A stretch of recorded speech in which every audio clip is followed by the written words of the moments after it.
Once, in a lush green forest, lived a tiny bird named Pip. Pip was known for his beautiful singing and his honest heart.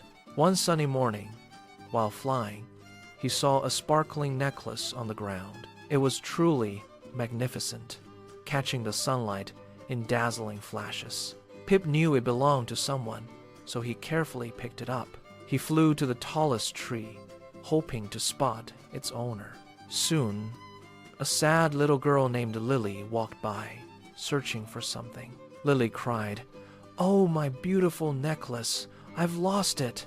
Pip recognized her and chirped loudly, flying down with the necklace. Lily's eyes widened with joy.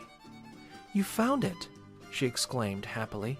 She thanked Pip profusely, giving him a juicy berry as a reward. Pip felt warm and happy, knowing honesty was the best treasure of all.